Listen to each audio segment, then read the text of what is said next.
I cannot tell you guys how excited I have been to watch that star go across my screen with all of you. Hello, hi everybody, this is GoodBeanGaming, I'm Chris, and welcome to what is going to be a randomized Nuzlocke run of Pokemon Fire Red on what I like to call a trash can budget, because as of right now, I'm sitting here in the process of setting up my channel for all of you because I'm so excited to sit here and do some gaming with all of you and just share through all my gaming adventures and whatnot. But there's one problem, and that's that I have various equipment I need to go and gather, video software to figure out, editing software to figure out. It's a whole mess, and I haven't figured all of it out yet. But what I have done is managed to get my video software running, find an old headset that has a working mic in it, and I've got an editing software. I haven't tinkered with it yet, but once I've got the video, I can do the tinkering part. So, what that means, ladies and gentlemen, is that we have something that can work. It's not perfect, but I'm just so excited to record for you guys and to play games for you all that I just can't wait. I'm sorry. So the audio might sound a little rough, alright? You're not going to be able to see anything except the game, and I know, and we'll improve it. I promise. But for now, just bear with me. Let me be an excited little bean and play through this game with you, even if we don't have all the amenities that we would like to have, because golly gee, I just want to play this game with y'all. So, welcome to Gen 1 Fire Red Randomized Nuzlocke. For those of you who are just coming in and don't really know what these words I'm saying are, what is a randomized Nuzlocke Pokemon run?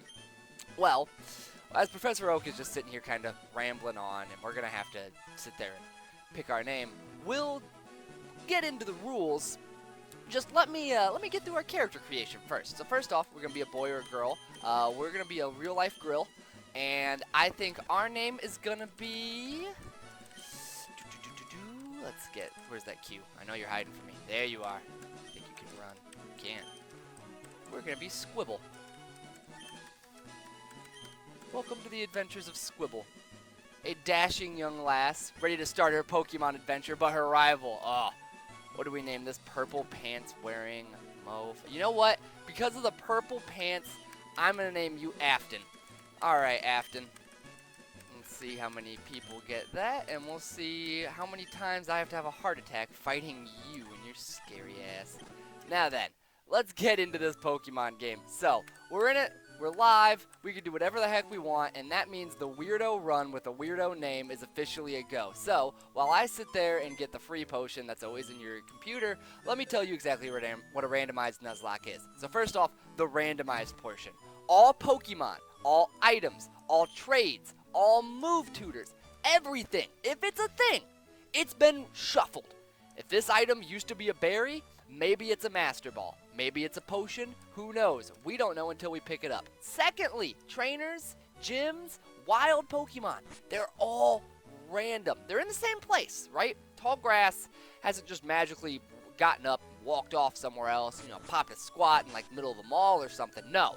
We still have the grass, which means we still have the Pokemon in the same spots. But what we don't have is trainers with the exact same Pokemon. Youngster Joey isn't going to have that Rattata. We don't have to worry about it. But youngster Joey might have a Deoxys, and we do need to worry about that because that's just the randomized portion of the randomized Nuzlocke run. The Nuzlocke portion is what makes it difficult. So, in a Nuzlocke run, starting from as soon as our player character gets Pokeballs, we are playing under the rule that if a Pokemon ever faints, we have to get rid of it. Release it into the wild. Now, I'm not going to release it into the wild. I'm going to put it in a box, and we're going to basically just label that section of the box the graveyard. We'll store all of our dead friends there. Don't worry. We'll be able to at least say hi to them. Put flowers on their head, tombstone, etc. But it also means that we need to be very careful because we can't ever let any of our Pokemon faint, or we need to get a new one. Additionally, you can only catch the first Pokemon that you encounter on every route. Now, in case that's a little confusing, or you don't quite get the concept of that, I'll explain it more once we've got the Pokeballs and I'm doing the catching. For now, because this is my first one of these on the channel, and it might be some of y'all's first time even seeing a Nuzlocke run, as the rules might be just a little weird to understand, just bear with me.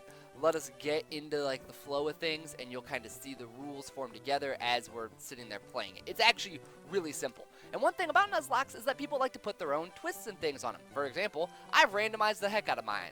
I'm also not going to be leaving a gym if I ever enter it. So there's going to be no going in, to Brock's gym in Pewter City, beating the picnicker dude, and then running to the Poke Center, getting a heal, go back in, etc. No, once I go in, I'm stuck. I need to beat Brock, or I'm never leaving the Brock tomb. So, here we are back. Pinnacle opportunity here. You gotta pick your starter. You know how it is.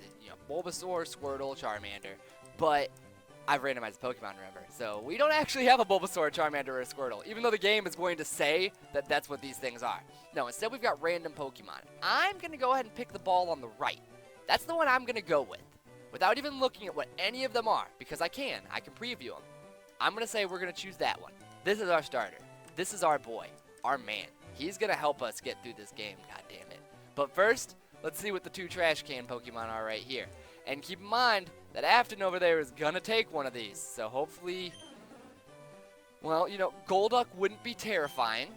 I wouldn't be against him taking that, I guess. Camerupt. That is a decent Pokemon, I think. I'd be real happy getting that guy. Do not want Afton to get it, because that's a tanky dude with a lot of damage. Maybe not a lot of damage, but I mean, if my memory of Emerald is good, which I played that game years and years ago, we'll see. And then that thing, Mantine, is that what it's called? It's not a Charmander. Game thinks it's a Charmander. I'm not sure, but since that was the one we picked, we get this guy. So, oh, man.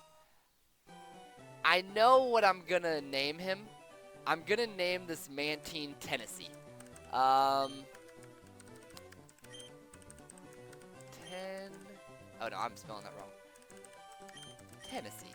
See, one time I took a family vacation, visit some family members down south in Tennessee. Oh, don't take the camera corrupt. I've got the water Pokemon, but still. Okay, we'll have to deal with that. When I went to Tennessee to visit some family, we went to visit an aquarium that was in Tennessee.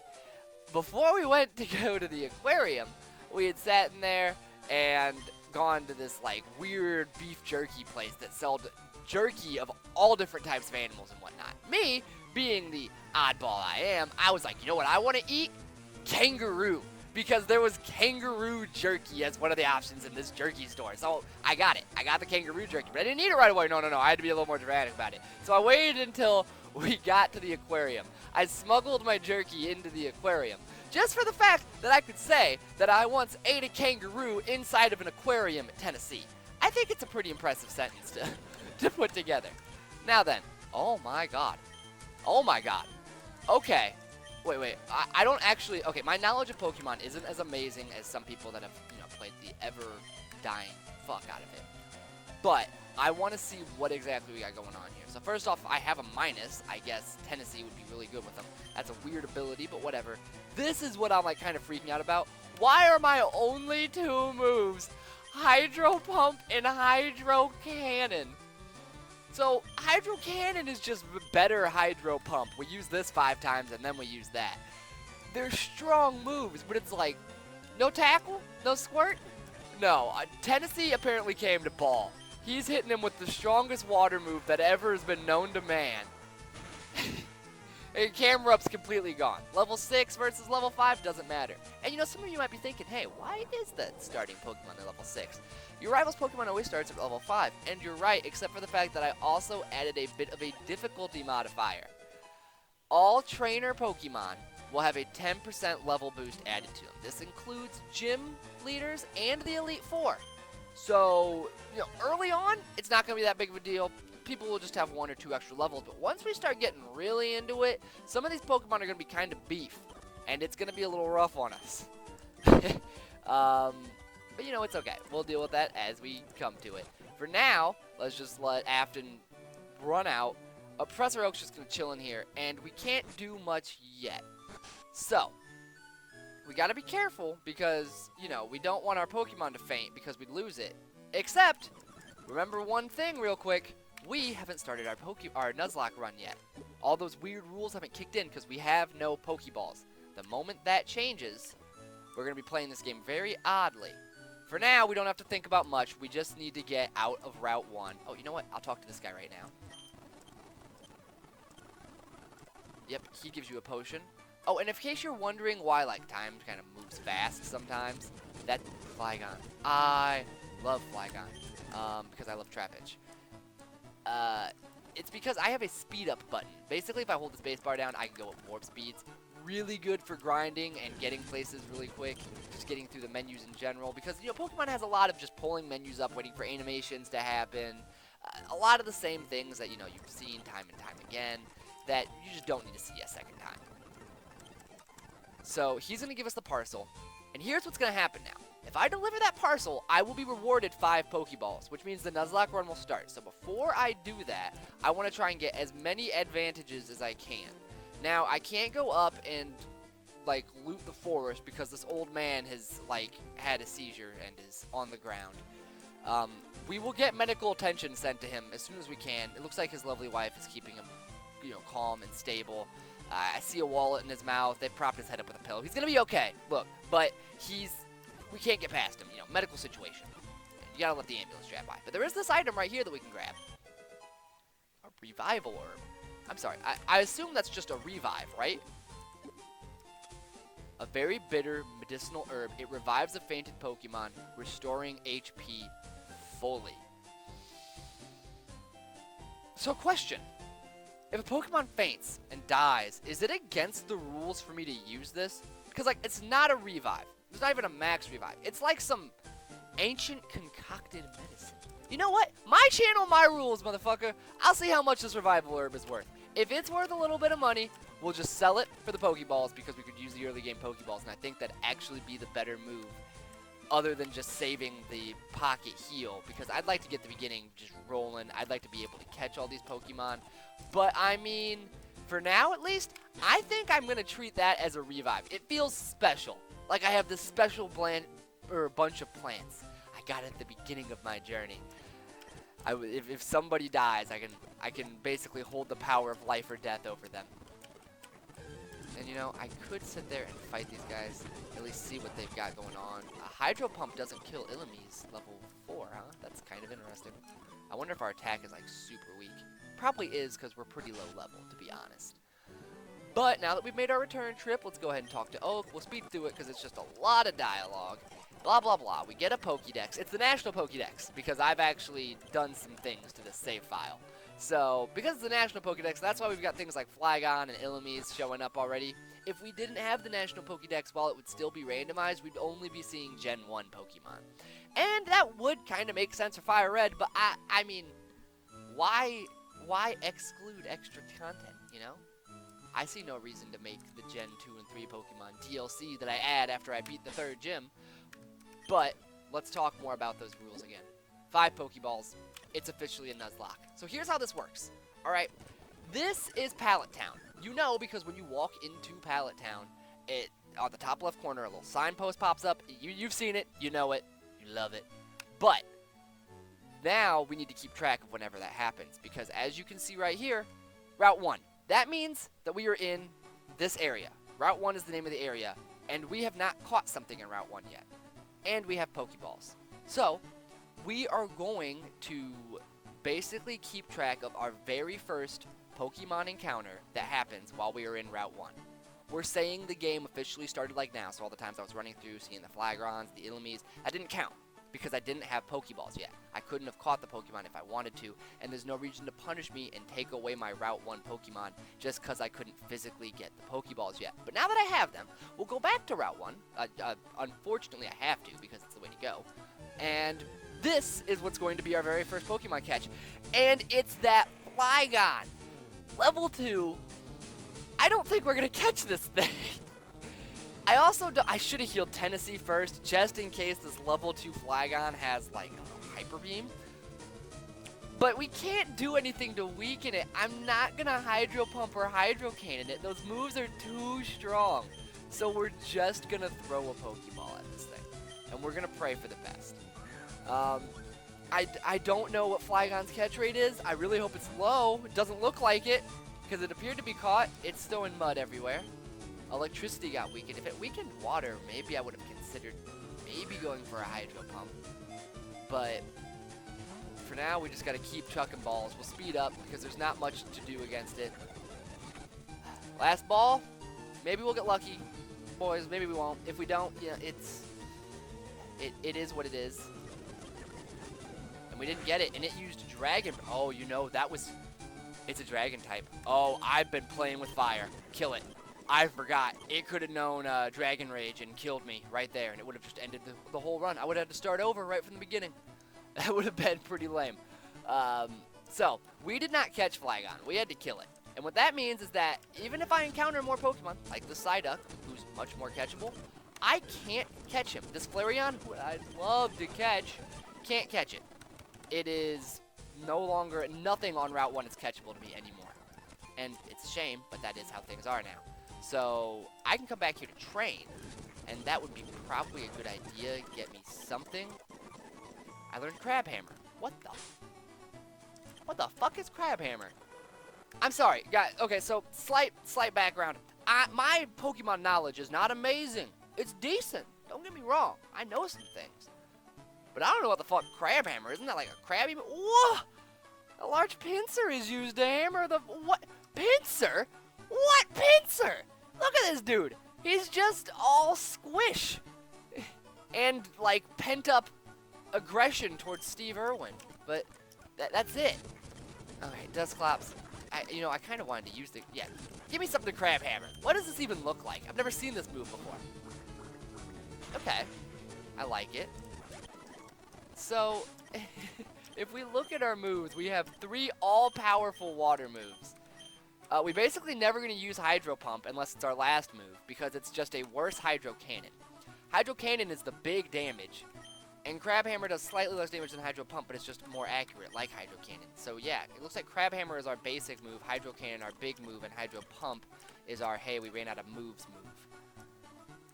I could have swore there was a trainer on this route. Is it only in Let's Go Eevee that they put the Pokemon trainer right here? Is that not in the original game? I thought there was originally a trainer on Route 1. I'm like losing my mind right now. Huh. Okay. Well, we should probably go up and heal. No reason not to. What can we do? What can we do? We could go to Route 2. We could go to the Viridian Forest, and we could go to the Route 22. But none of them are good for us. If we touch the grass there, we'll have to catch a Pokemon. And we don't want to catch a Pokemon right now. We have no Pokeballs. So if we see the catch encounter, we'll just have to give up our encounter for that area. Old man's going to catch Flaffy. He gave us the Teachy TV, which is nice. But that's all. Oh, no, we start with money. That's right. Okay. Whew. I thought we were going to have to, like, sell our potion. Looks like we get 15 balls. I'm going to spend it all on Pokeballs because we need to catch Pokemon. We can't win the game with just Tennessee. We need more. So, let's go ahead and go into Route 2. I'm not going to do anything in Route 2 yet because there is a Route 2 right now, but there's also a Route 2 after Viridian Forest. So, I could potentially sit there and not get this encounter yet and wait until I have more Pokeballs. You know, in case it's a really good Pokemon and I need to throw a lot of Pokeballs at it.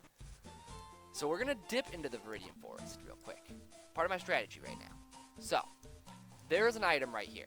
We're going to hope that it's either something like a Master Ball, an XP share, a Lucky Egg, or even like just some Zinc, Carbos, PP up. That would be worth so much money at the shop that we could sell it and buy a bunch of Pokeballs. A Firestone. Okay. That is interesting. So, Firestone is going to enable us to basically get some really nice mons if we can sit there and get, one that works. The Firestone. I don't know why I'm in, the Poke Center. I meant to go to the Pokemart to see if Firestones sell. I don't think they do. I think they're pretty crappy. The Revival Herb is worth a decent amount of money, though. Oh, I don't want to get rid of the Revival Herb for that little. But do I get rid of a Firestone for that little? Okay, let's look at it this way. 15 balls. Do we think that can catch a Pokemon? Because I don't need to catch my Route 22, and I don't need to catch my Route 2 yet. So do I keep the Firestone? Do I keep the Revive? Because both of these are like hopeful things, right? So this is like, hey, somebody died, we got you. Hey, you got an Eevee? Well, wait, what all evolves to the Firestone? Now that I think about it. Vulpix into Ninetales? Oh, and that'd be really nice. And this is rough. Okay, here's how I think I'm going to do this. So I'm going to go ahead to Viridian Forest because it's the only one I'm not going to be able to skip. I'm going to have to walk through grass in this area. So I might as well get the encounter here and save my Route 2 and Route 22 encounters. But if I can get to that item without triggering a Pokemon, I will. Take as little steps as possible. Macho Brace. What do you do? An item to be held by Pokemon. It promotes strong growth but lowers speed while it's held. Okay. Make them slow. Make them grow better? I think that's for IV and EV training, if I remember correctly. Maybe one of you in the comments can sit there and correct me, or maybe I'll look it up in the future. Who knows? But we've got that. We'll keep it for now. I think it's just a held item. And we got our Viridian Forest encounter. What is it? Walrein. Okay. Okay. Can we just catch a Walrein? I'm going to throw, like, we'll say 4 Pokeballs. And if it doesn't catch, then I'll try hitting it with, like, Crab Hammer. Icy Wind. You made me slow. Let's try it again. One shake, and he breaks out. Okay. And he just pokes it again. Powder Snow. He's just making me really slow, but that's it. Okay. I don't... Let me emphasize this, boys and girls. I don't want to hit him with this hammer. But I need to catch him. Tennessee doesn't have any weak moves. I need to weaken him. So, I'm going to hit him with the Crab Hammer. We're going to hope it doesn't kill him. Not very effective? Okay, good. Oh no! I knew he was going to resist it, but I didn't know if he would survive it. And if I would have gotten a crit, it definitely would have killed him. He still broke free, and he's got Blizzard? Okay. It took us from 26 to 15. That's 11 damage. If he got a crit, he kills me. Game over. But it's the very, very beginning of the Nuzlocke run. I don't want to bitch out yet. I don't want to just kill this guy. Okay, no. And having an ice type would be nice. I'm going to throw another Pokeball. I think we're just going to risk the crit hitting us. It's so early in the run that if we have to reset, you know, so be it. I know that might seem a little bit out of the spirit of things, but at the very beginning of a Nuzlocke run, things like that happen. You'll encounter, you know, the very first patch of grass having a Wobbuffet that has Shadow Tag, and it ends up using Destiny Bond, and you've only got your one Pokemon, and you get taken out. It happens. These things happen. Once we've got the ball rolling a bit, that's when you definitely won't see me making risky plays unless I have to. Right now, we are just being risky to try and get a Walrein. I would just kill this thing. And I still want it. There we go. It took a lot of Pokeballs. We had to injure him, but we got Walrein. Him is a big, chunky boy. He got them stabby toofuses. I can't remember the name of the saber-toothed cat from Ice Age. Okay? But the moment I saw those teeth right there, that's what it made me think of. And I can't remember it, but I can remember the name of the stupid sloth. So we're gonna name this dude Sid. So hello, Sid. Should we give him a lowercase? You know what? Tennessee can have the all uppercase because he's the starter, but for everybody else, we'll go with the lowercase. So there's Sid. We've managed to acquire somebody. Good. That has me feeling a little better. And now we can run through Viridian Forest guilt-free and grab items and shit without having to worry. So, oh, but we do need to worry. Tennessee, get out of there, you idiot. I'm so hurt. And my only backup is Sid right now, and he's so hurt. So we're going to go and heal. Hey everybody, random cut, I know, but welcome to Fallout New Vegas for a little bit. If I sound a little better, or if this is looking particularly pretty, just know that we are in the future right now. So, the video's over. Thank you for making it. If you came just for Pokemon content and don't want to hear me explain exactly why we're in New Vegas for a minute, you can leave now, guilt-free. Just know that I'm so thankful that you came, and I really hope you come for future episodes. And if you're not going to, please tell me why you're not going to.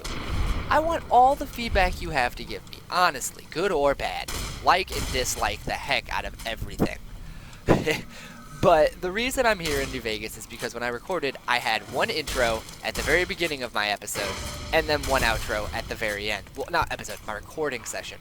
This is the episode. The episode isn't as long as the recording session, and that's a problem. That means in order for me to split it into multiple episodes, I either need to upload like 50 minutes, or I can cut it up, and due to the way that YouTube works, I probably want to sit there and cut it up.